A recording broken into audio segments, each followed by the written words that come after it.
The tulips are too excitable. It is winter here. Look how white everything is, how quiet, how snowed in. I am learning peacefulness, lying by myself quietly, as the light lies on these white walls, this bed, these hands. I am nobody. I have nothing to do with explosions. I have given my name and my day clothes up to the nurses, and my history to the anesthetist, and my body to surgeons. They have propped my head between the pillow and the sheet cuff, like an eye between two white lids that will not shut. Stupid pupil, it has to take everything in. The nurses pass and pass.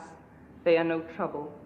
They pass the way gulls pass inland in their white caps, doing things with their hands, one just the same as another, so it is impossible to tell how many there are. My body is a pebble to them. They tend it as water tends to the pebbles it must run over, smoothing them gently. They bring me numbness in their bright needles. They bring me sleep. Now I have lost myself. I am sick of baggage. My patent leather overnight case like a black pillbox. My husband and child smiling out of the family photo. Their smiles catch onto my skin, little smiling hooks. I've let things slip, a 30-year-old cargo boat stubbornly hanging on to my name and address. They have swamped me clear of my loving associations. Scared and bare on the green plastic pillowed trolley, I watched my tea set, my bureaus of linen, my books sink out of sight, and the water went over my head. I am a nun now. I have never been so pure. I didn't want any flowers. I only wanted to lie with my hands turned up and be utterly empty. How free it is. You've no idea how free. The peacefulness is so big it dazes you. And it asks nothing.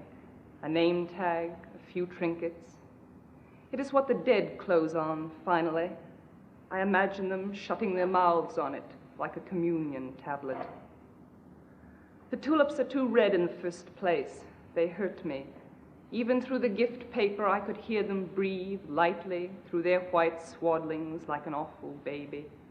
Their redness talks to my wound. It corresponds. They are subtle.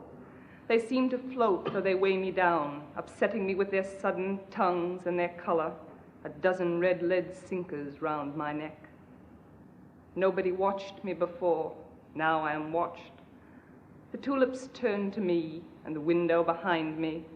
For once a day, the light slowly widens and slowly thins, and I see myself, flat, ridiculous, a cut paper shadow between the eye of the sun and the eyes of the tulips, and I have no faith.